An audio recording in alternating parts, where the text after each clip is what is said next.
Okay. So just wanted to start by reminding y'all of some upcoming deadlines.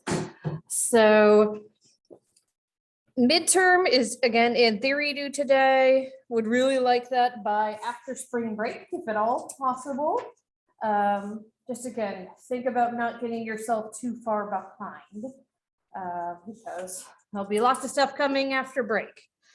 So also nice time to catch up over break if you haven't turned in your topic paragraph, your outline, your case description, your assessment plan. I will grade all those over spring break, so you have the feedback you need to write your 3 therapies section. Remember, the 3 therapies section is the longest section of your paper because you're going to explain what each type of therapy is and why it would work for your particular person. And just a gentle reminder that if you need to figure out, if I click on the wrong link here, which therapies might work for your person, that link is right here at the top, the Division 12 link. And you can look it up by the diagnosis your person would have. The other thing to keep an eye on are those reaction papers. Again, I'm planning to have more of these than you need to do, but that doesn't mean you should wait to do them all till the end of the semester. So have some various reactions here. I put up one for Brandon Foster's and then one for the dream interpretation, which I know a couple of you already turned in either during or right after last class. So that's awesome. And like I said, we will keep doing those after break. When we get back from break, we will be talking about interpersonal therapy.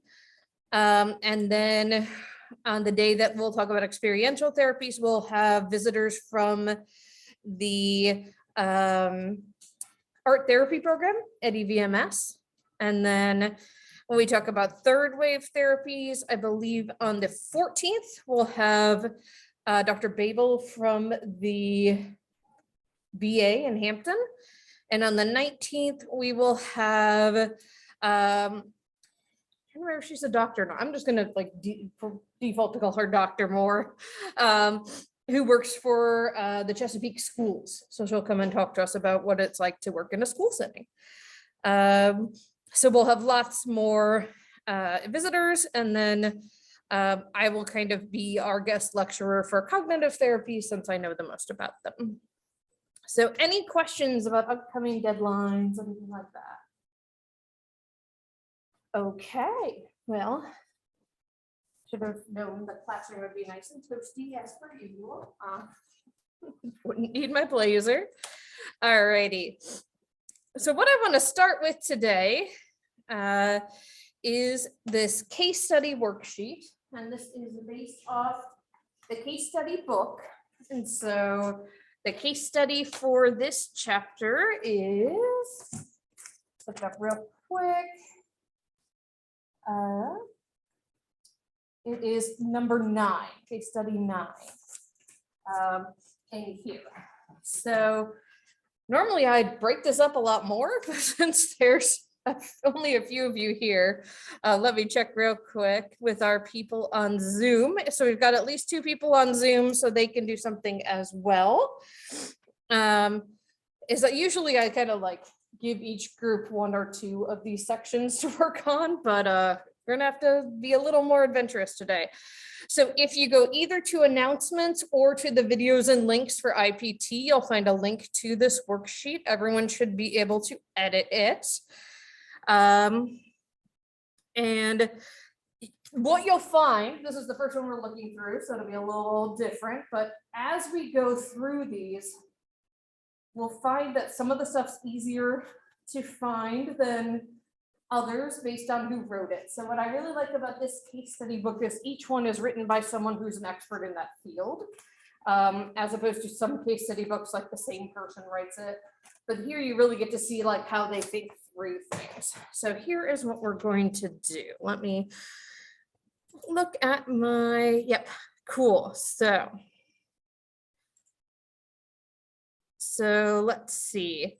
I will have our people on Zoom do the part about therapy. So this will be Becca and Nessa.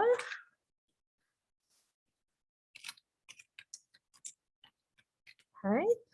And then I'll have Erin and Griffin do basically the 4 that are on here. So let's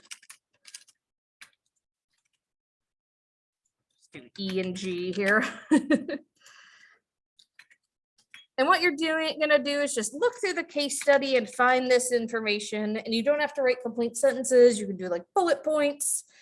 And then I will have Mayana and Susan do the duration of therapy. And actually, I'm gonna give you guys social history too, just because it could kind of work out a little more evenly here.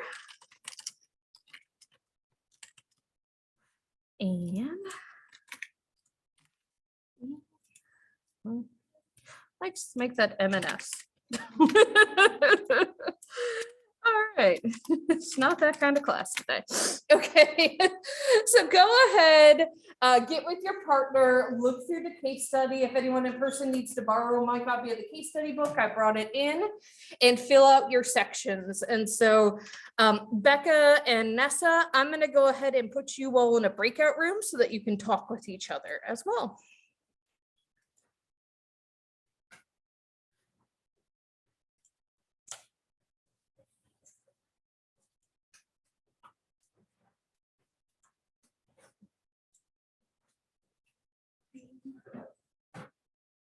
Yeah, go ahead.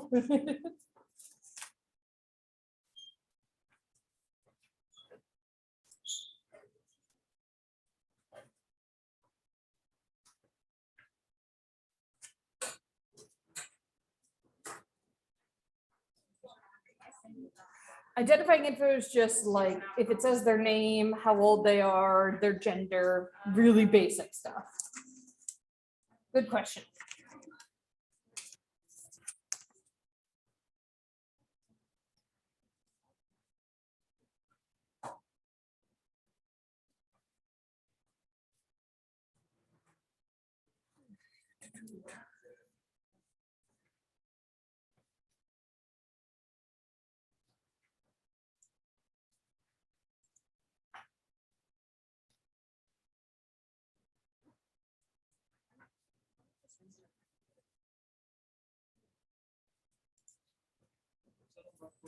So it's either under announcements or under videos and links for IPT. I put it in both places so it'd be easier to find. And I'll not have it up so you don't have to be self-conscious about typing on screen. I mean, you all are confident people, so you wouldn't do it, but I would. So.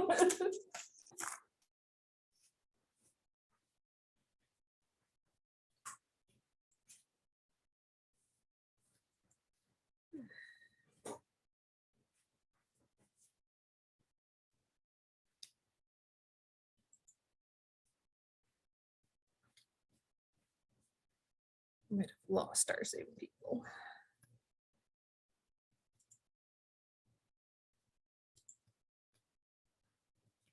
Do it this way. I will be at that.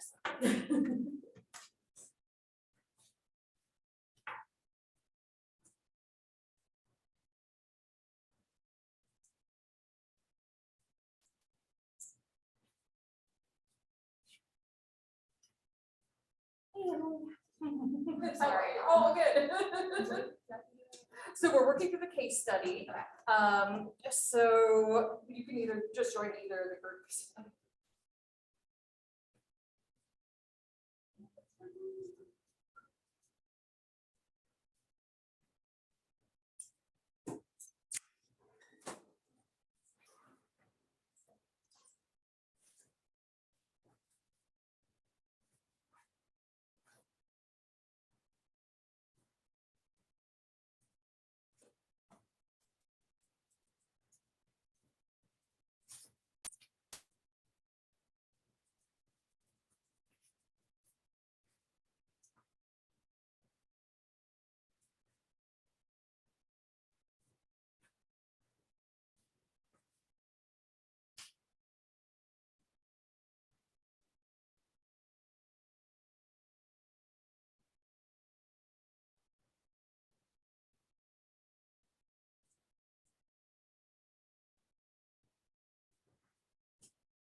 download on my phone, we might get snow Saturday.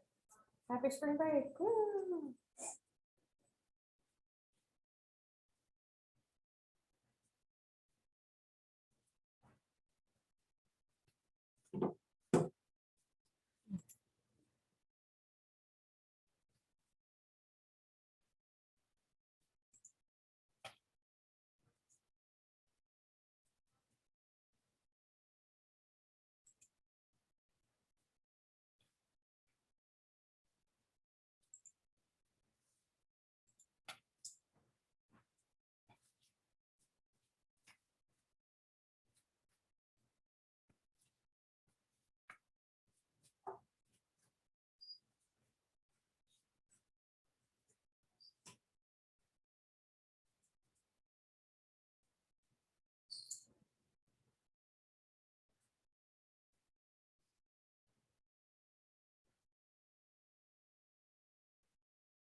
We're done the case study, and we're just finishing up, so you can sort of like get yourself settled, and then we'll talk through it in a minute.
looks like everybody's about done.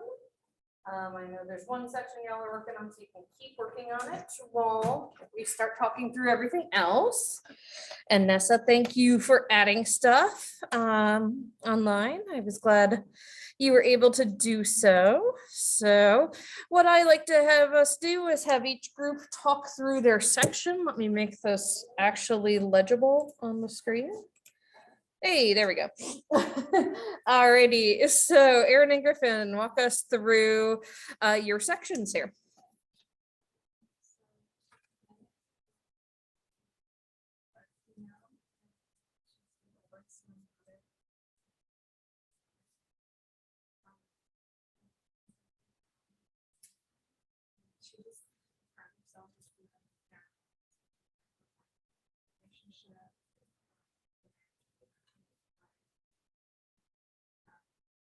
She was diagnosed with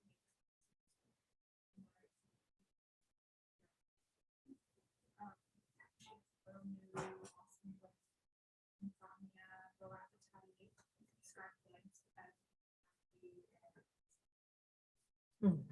Yeah, so here's someone who's very depressed, right at that point. If they come in and say something like this, you as a therapist, your little sort of like radar goes off that you need to assess them for suicidal ideation, basically. Alrighty, and what was her history? So she had felt down during her marriage. Her father was a heavy drinker and had a relationship with him. Improving. She proud herself as being well-liked, but not very at choosing him. She's a blended family with conflict between two half siblings. She came pregnant at 16 and left home to marry the child's father. Right. Yeah, and so this here you see a history of a lot of tumultuousness, right? So having a family member, particularly a close family member who's an alcoholic, can be really problematic, disruptive. Loss of her mother, the person she felt closest to. I'm not saying no marriage can work that starts with a teen pregnancy, right? But it's more difficult because you're not like thoughtfully planning that. So yeah, certainly difficulties there. All right, social history. I believe that is our front group here.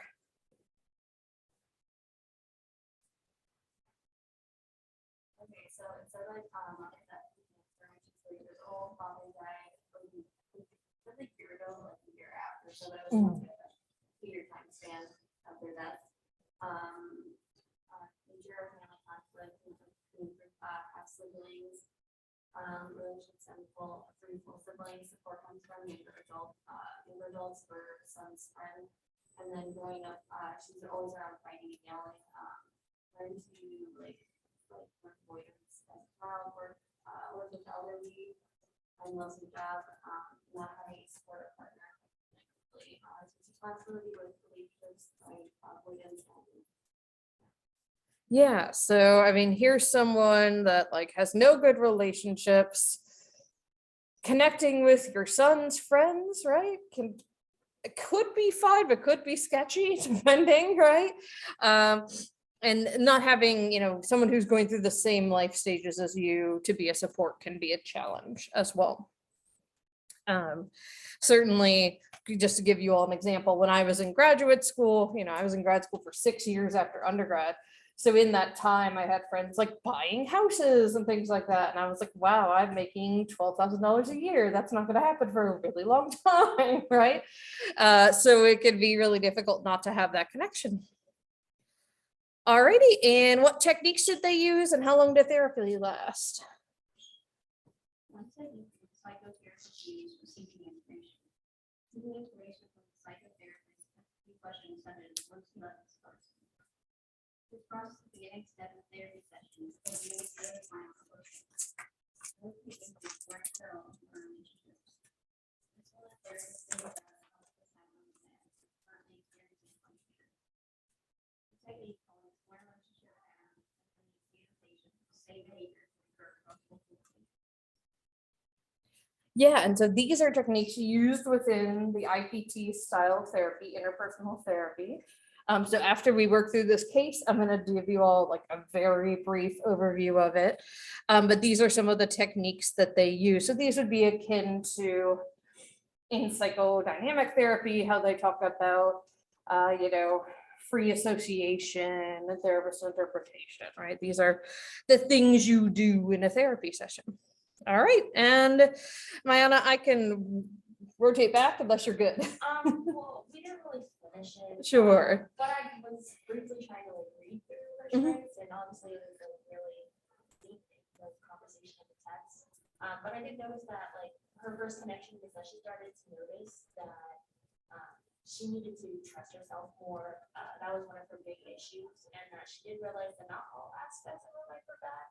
So really, the therapy was helping. She was noticing that there is possibility for change and so forth. That is my next point. That she began to realize that things were not as hopeless.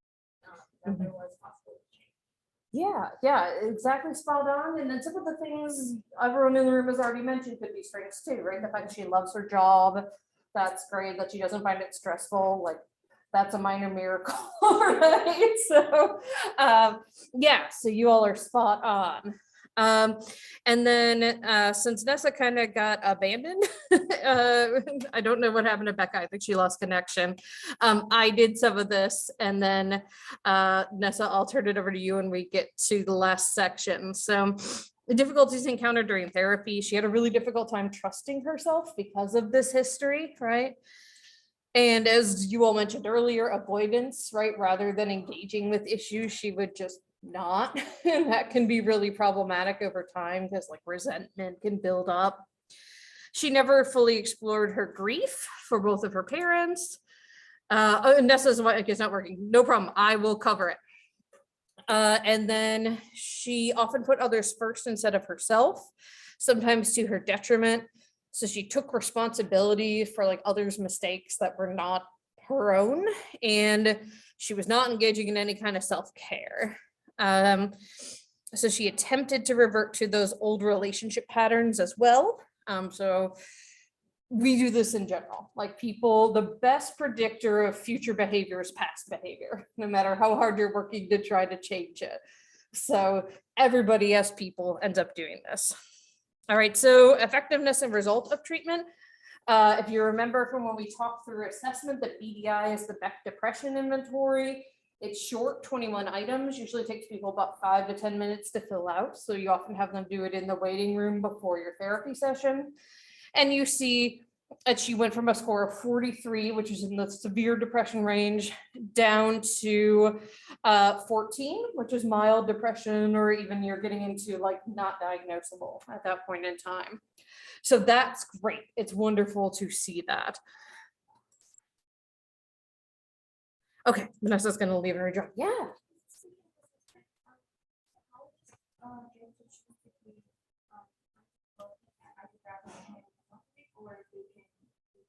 They can definitely do both. Yeah, and so typically my understanding, and kind of Dr. Jensen talked about this when she was here, right?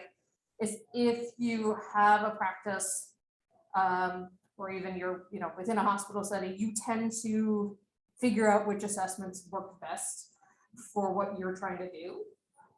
And then you kind of go with that essentially. So like there are, give you an example, the TAT, we talked about how you never give all the cards, you give like a subset, and there are like subsets that are recommended, but like our assessment supervisor was like, here's the Jack Graham set, here's the sets how you use, right? And that's okay because it's not that standardized.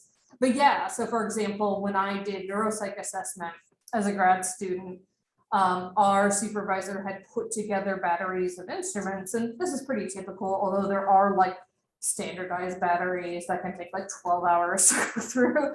He like picked and chose instruments that really measured what we wanted to get answered.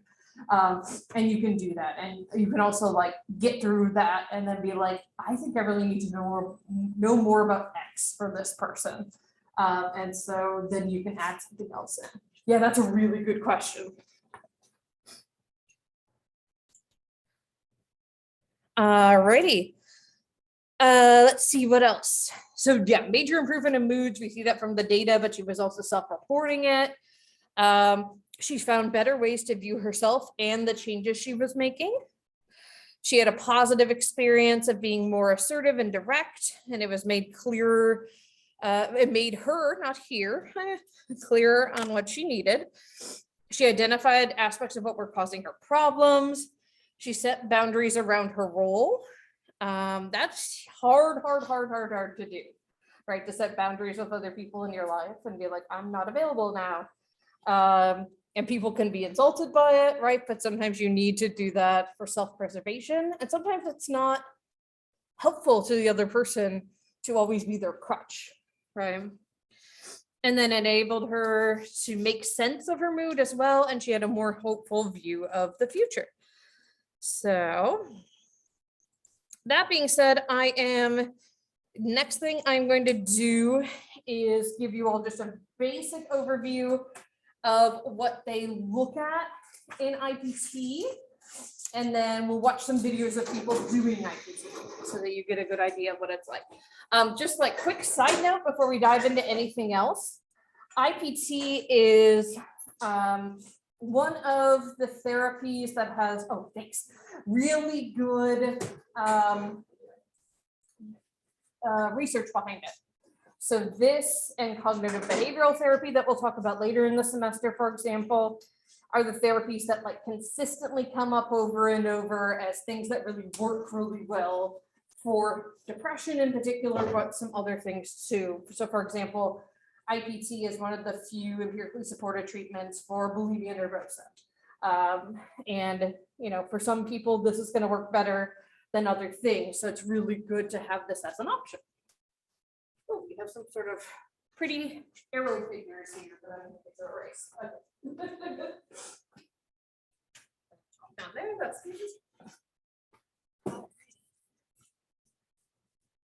so IPT really focuses on 4 possible areas or causes for social dysfunctions.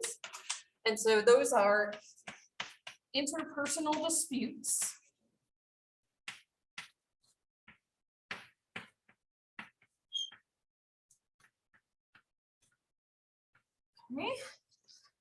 role transitions,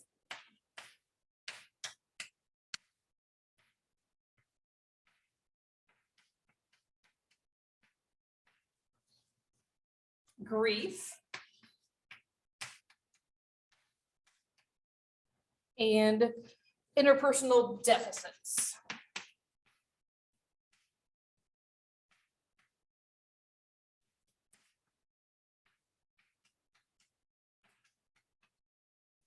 You're not limited to just having one of these. It's possible a client could come in who's having difficulties in all 4 areas, for example.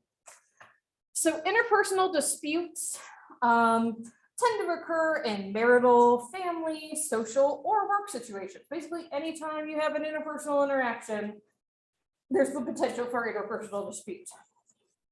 So the client and other parties have diverging expectations of the situation, and this conflict is excessive enough to lead to distress. And so, marital disputes would happen here. The fact that our client there, I think they called her X in the case study, that she was having disputes with all of her half siblings, right? Like that would fall under this. Role transitions would be where you have to adapt to some sort of changing life circumstance. These could be developmental crises. So like if you think of like quote unquote the midlife crisis, or for some of you who are seniors graduating in a couple months, things along those lines. It could be adjustments in work or social settings. And sometimes those are great. You get a promotion, right? But that can also be stressful. And then can be things like adaptations following life events or relationships dissolution. So your role has been a married spouse and you get a divorce, right? Now you have to sort of refigure out what your role is. In those who develop depression, these transitions are experienced as losses. So it's Freud sort of called this like psychic grief. And the idea is these are felt not as like just transitions, but like you lost something. And so you have to sort of reckon with that. So IPT aims to help the client reappraise both their old roles and their new roles, identify those sources of difficulty in the new role, and come up with solutions. So IPT is very like problem solving focused, basically. In many cases, clarifications of inconsistencies or errors in the patient's thoughts about their role can be really helpful.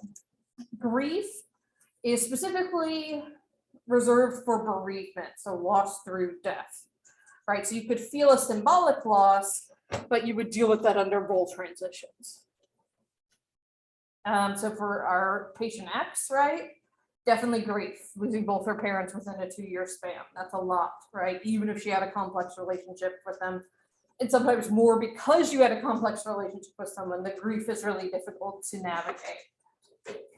If grief is formulated as an issue of relevance, then the assumption is that the grieving process has been complicated, maybe by delay, you know, like the person that avoiding, not letting themselves grieve, right?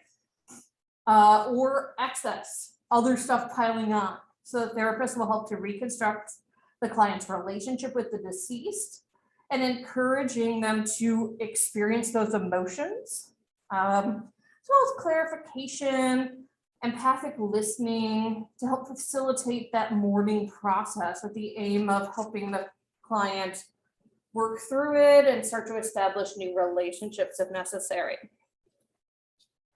Interpersonal deficits is where a client reports difficulties in their interpersonal relationships, both in the terms of like maybe the number, like they're like, I only have one friend, or I don't have any friends, or it could be the quality, like I have a bunch of friends, but I don't feel like I can tell them anything personal. In many cases, this will be where the client and the therapist need to focus on what happened in old relationships. And it also might mean you have to do a lot of work to build trust with the therapist, right? If this is someone who doesn't trust people in relationships, that same type of relationship may sort of mimic with that therapeutic bond. So you aim to identify problematic processes that might be going on, maybe excess dependency on other people that drives them away, and modify those. And so the therapeutic relationship kind of can serve as a template of a healthy relationship. And one of the things you would do to try to help these interpersonal deficits in therapy is we can actually teach social skills. And so things like, it sounds silly, but basic conversations and things like that, or what to do if someone has, you know, is just overwhelmed by what's going on and how do you communicate that to someone else. So in terms of some of the techniques that they'll use, since I'm recording, I'm trying to keep this right here where the recording will be able to see it. Identification, I'm just going to abbreviate it as ID of emotion. A lot of people don't actually know what they're feeling when they're upset. If you ask someone how you're feeling, they'll just say bad. That's not actually an emotion, right? Is it sad? Is it mad? Is it frustrated? Right? What is going on? So you help the person identify what their emotion is and where it's coming from. So an example here, Roger's upset and fighting with his wife. Careful analysis and therapy reveals that he has begun to feel neglected and unimportant since his wife started working outside the home. Knowing the relevant emotion is hurt and not anger, Roger can begin to address the problem. And then there's expression of emotion.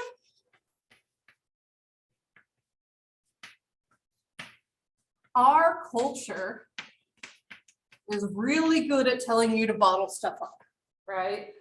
Don't cry, man up, woman up, I don't know, right? But it's like you don't show hurt, you don't express your emotions, you kind of keep yourself stoic.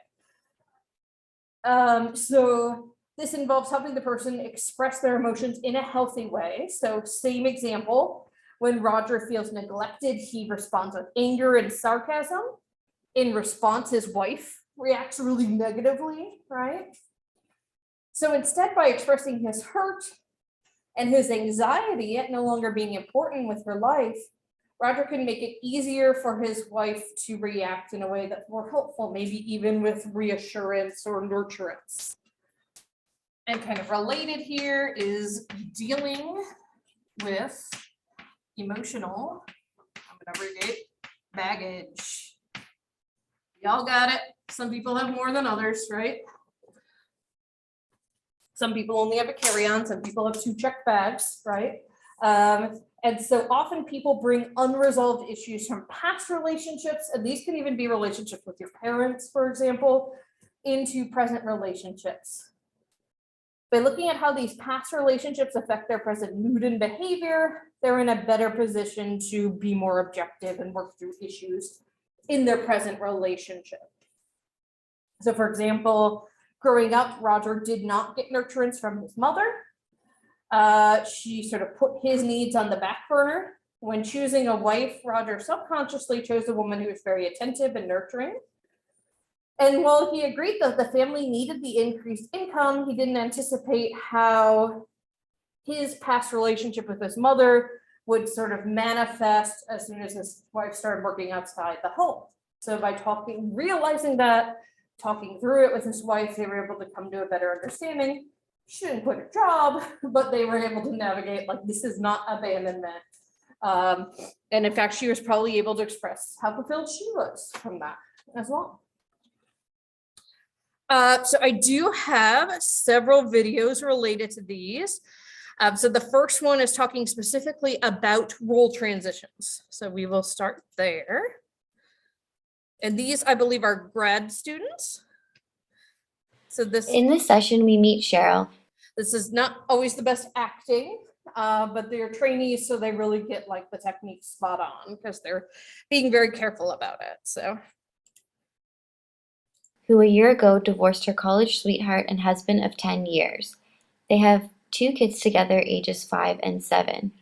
Cheryl has been a stay-at-home mom for the last 6 years, but since the divorce has been forced to start working again, starting her new role as a single working mom.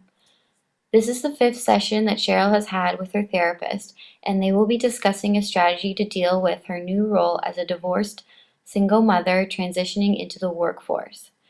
This session will focus on mourning the loss of the old role as a married stay-at-home mother and begins to identify positive aspects of the new role through the establishment of social supports. so here you see social role change. We can use that language that's similar to grief, but we're recognizing it as distinct from grief through the actual loss, through death of a loved one. All right, so last session we were talking about your struggle with your transition from being a stay-at-home mom to the workforce. Let's talk a little bit more about that. How has your life changed since the last session? Well, I've been feeling really depressed lately because I just feel like my life has changed so drastically in the last year since my divorce. And, I'm really struggling with work. I just feel like the responsibilities are starting to really just pile up. And I just don't have anyone to talk to. And, I've been at my job now for a year and I still feel like I'm relatively new.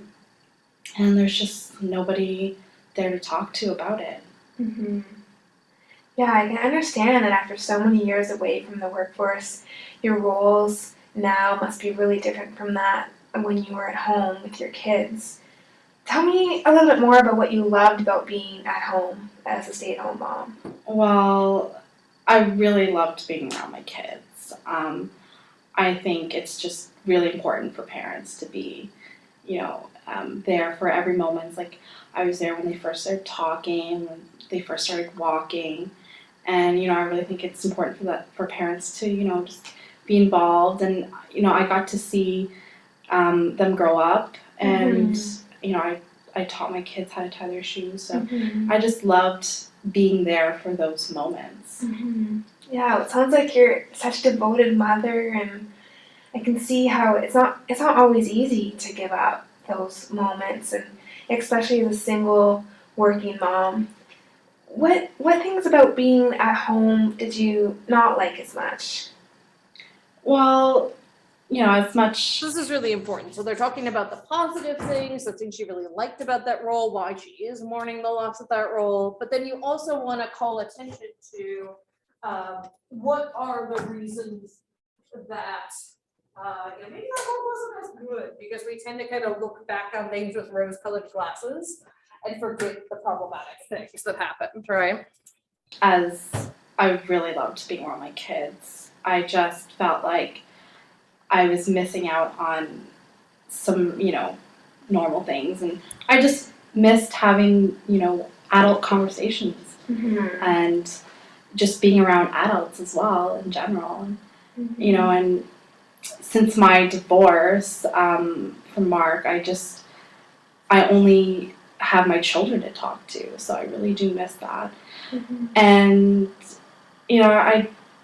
I really feel like being a stay-at-home mom, I was really just financially dependent on my husband, and I didn't really like feeling like I had to be supported all the time. It sounds like your role as a stay-at-home mom was really great for both you and your kids. But I think in a lot of ways, your new role as a working woman is giving you an opportunity to be financially independent and interact with other adults. What are your thoughts on that? Yeah, I mean, I definitely agree. It's given me an opportunity to be independent and financially independent as well.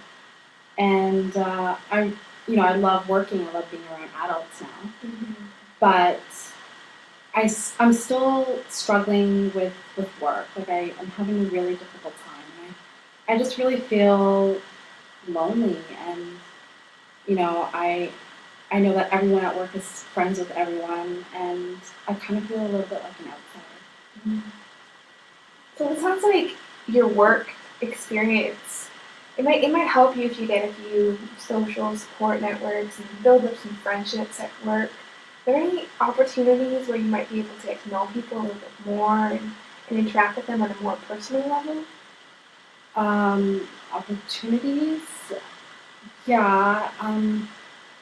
Yeah, when I think of it, there's I know they have this monthly potluck at work, and I guess I could find out a little bit more about it and maybe participate.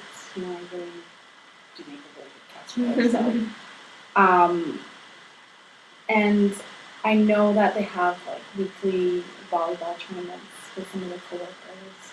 So I could also look into that. So here they're looking for the positives in her new role. I also love that they clearly were filming this after hours, and you can hear someone vacuuming in the background. It's like, this is so true to real grad school life. Wow. And there's some women at work, and sometimes I hear them talking about their kids. So I guess if I try to make friends with these women, we'd have a lot in common, and I guess they would be a really good support system to have at work. Yeah, well, it sounds like there's quite a few opportunities where you could get involved, and maybe even opportunities to bring your kids to the events. Like the potlucks might have a family orientation to them, and I think that's a really great start for developing some support networks for you at work and to have some people to talk with on a more personal level. In this session, the counselor helps Cheryl to evaluate her old and new role. Through this process, she is able to mourn the loss of her old role as a stay-at-home mom. By exploring both positive and negative aspects of the old role, Cheryl is given the opportunity to acknowledge limitations with her role as a stay-at-home mom. Through this exploration, Cheryl is able to acknowledge the potential for her new role to influence her life positively. Together, the counselor and Cheryl explore opportunities to gain social support networks within her work environment. Alrighty, so that gives you a nice view of what IPT might look like. And also, one of those main areas they focus on, that role transition, and gives you an example of what that role, she really had two role transitions, right? If we're thinking about she had the divorce, and then she also had going back into the workforce. So the next one is communication analysis. And so you'll notice the person who played the therapist and the last one is playing the client here. again, due to, grad students recording days. Amber is a 16-year-old girl who has been coming to counseling for the last month. She has been feeling depressed as a result of interpersonal conflicts with her parents. A year ago, Amber started to experience difficulties with schoolwork, perpetuating continuous arguments with her parents. In this session, the therapist will reconstruct a recent conflict and use the communication analysis technique to recall the specific incident. Finally, a decision analysis is performed to help Amber consider a broad range of options. So I like this one because it shows a lot of the different techniques they might use in an IPT type session. So the last time we met, we were discussing how you seem to be always fighting with your parents, especially about your schoolwork. Yeah. How have things been since the last time we got together? I mean, they're still nagging at me all the time. Nothing's really changed. I never seem to be able to do enough to please them. Is there a recent conflict that you can share with me right now? Well, last night they found out that I got a D on my math assignment. It didn't go over too well. Okay. Well, why don't you start by explaining the argument between you guys in a little bit greater detail, starting from the beginning. Okay, well, I guess I got home from school and I was already feeling super down about myself. I knew what my mark was, and I didn't even have 2 seconds to breathe before I got into the door, and they're already nagging me and asking me about how it went, and I told them I didn't want to speak to them about it, and of course that got them upset, and they started going off about how I don't spend enough time on schoolwork and I was spending too much time with my friends, and I just got so frustrated, and I even explained to them that I went to my teacher and got help from her, but she didn't even believe me. It's just so frustrating, and it was this huge screaming match, and they just don't believe me. It's like I can never do anything to please them. It doesn't matter how hard I try on work on things and try my hardest, they don't care. Yeah, I can see how that. So I like this because it is a sort of typical teenage perspective, right? And sometimes you genuinely have parents who don't care, right? And that might be the case in her scenario, but sometimes it's a case of like miscommunication between the teen and their parents. Really frustrating for you. Yeah, I just don't feel supported by them at all. Do you think you could walk me through what happened next? Well, I guess I got so upset and I started screaming and yelling at them and ran up the stairs and slammed the door, and I didn't speak to them for the rest of the night. So when you were talking to your parents last night and you were arguing, were you using the same tone that you're using with me right now? Very Probably even worse than this. I mean, we were screaming at each other. It was a screaming match. But yeah, I mean, we always scream at each other. So it's normal. Can you remember a time that you ever tried talking to your parents in a calm manner? I mean, not anytime recently. Like we're always screaming at each other. It's like they don't hear me unless my voice is raised. Like they have something wrong in their head and they can't hear unless I'm screaming at them.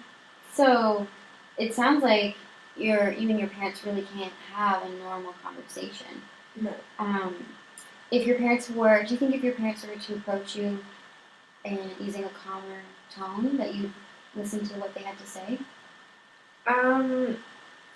Yeah, I mean, I guess so. So it sounds like you're saying that if they used a calm tone, that you would listen to what they had to say. Is that right? Yeah, I mean, if I felt like they were being maybe a little more respectful of me and not constantly judging me, I would probably be more willing to listen to them. But it's never calm, it just starts off as a fight. Do you think that you would be willing to try that? Trying to be a little bit more relaxed when approaching them? Yeah, I mean, I guess I could try that. Okay, so it sounded like you were upset as soon as your parents started asking you about your assignment. Was this really what triggered this whole frustration? Yeah, I mean, they're only asking me about the assignment because they want to know how I'm doing, and they are assuming that I'm not doing well from the get-go. It's not like I never have a chance to even justify myself or explain the situation before it's already a fight. Like it's automatically a fight. There's no conversation about it. But have you thought about maybe that your parents just really care about you I mean, they in might. that perspective? Like, they're always asking me about my friends in school. Mhm. So let's go back. Let's talk about your typical reaction to, I don't know, let's say your parents asking you about your plans to go see a movie with a So here she's not invalidating what the teen is saying, right? But she's essentially saying, well, what if we looked at this in another way? Like, what evidence do you have that your parents could be supportive? friend. What would your typical reaction be to that scenario? That they're only asking me about my plans because they would rather I be working on schoolwork. So it sounds like your parents may just be curious about your school and friends, and perhaps they just want to be more involved in your life. What are your thoughts on that? Maybe, but they don't have to be nagging me all the time about everything. Yeah, I can understand that. I think parents sometimes come off as really nosy when they really just care about their kids and they want to be really involved. Yeah, That makes maybe. sense for me. Yeah, I guess that could be an option. So, what do you think may be a better response to your parents questioning you, going back to the movie example? If they were asking you about you going out with friends to a movie, what could be a better response to that question? Well, I guess if I thought about them just being curious and genuine about their question, I could try to bite my tongue and be a little more calm and explain my plans truthfully and not get all upset that they're questioning me about my schoolwork. Yeah, I think that would work a lot better for you guys. In this session, the counselor reconstructs the interpersonal event in great detail to help Amber identify maladaptive communication patterns. Specifically, Amber's incorrect assumptions regarding her parents' intentions are challenged. The therapeutic relationship is used to explore Amber's typical communication patterns. Through this discovery, the counselor discusses with Amber strategies to communicate more effectively with her parents and avoid unnecessary arguments in the future. So again, we never want to just dismiss what a client is feeling, right? There's entirely possible that this could be a teen who's being like verbally abused by her parents, right? And we don't want to be like, but aren't they nice people? But you can sort of feel that out and explore that with them and have that come up as exploration. The next video I want to show you is looking at interpersonal feedback. So biofeedback is a technique where you're hooked up to some sort of monitor. Sometimes it's an EEG machine, sometimes it's a heart rate monitor, or skin conductance, which looks at like how much you're sweating, things like that. And you try to change that by engaging in, let's say, relaxation behaviors. And what's really cool, why it's called biofeedback, is the client sees the values change on the chart, on the readout, as they engage in these. So it's like they immediately get, oh, this is working, or oh, this isn't.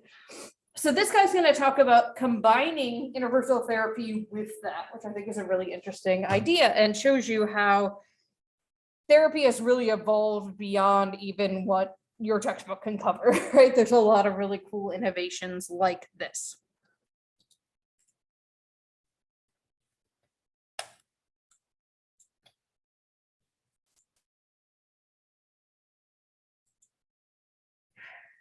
So real quick, just to remind you, MFT is marriage and family therapist. That's a master's degree you can get if you're going to specialize, particularly in treating couples and families.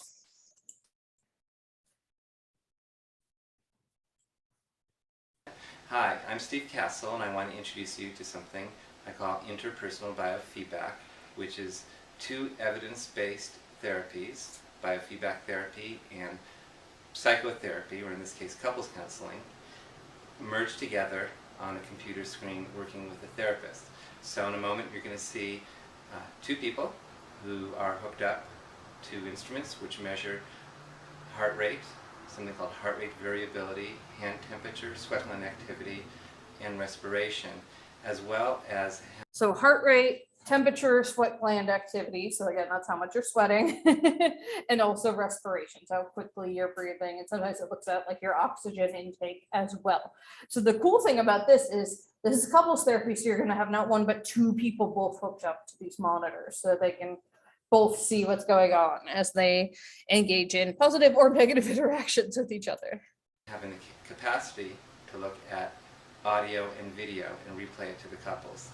It's pretty exciting. I think you'll see that.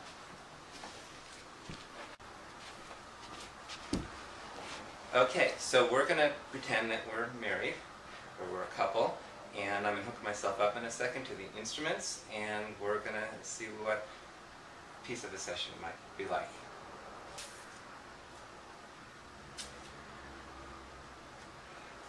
An exercise window? Absolutely.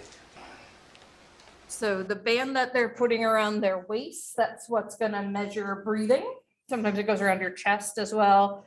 What's on their palm is measuring that skin conductance, and then they'll probably, I think he taped one on his wrist too, and that would be measuring your heart rate.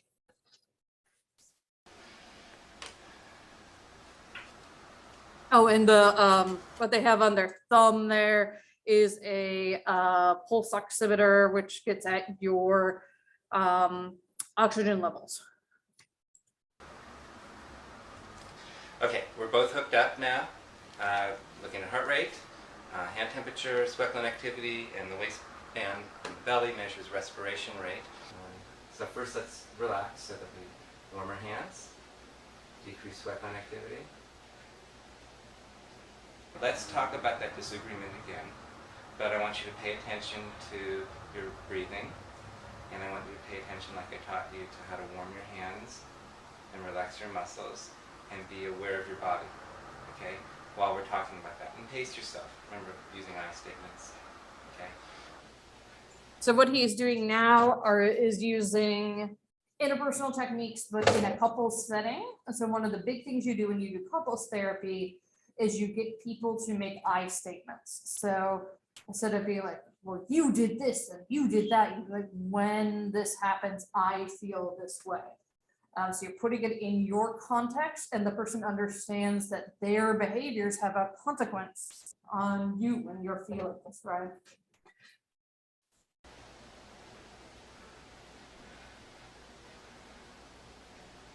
So now they're just kind of getting a baseline.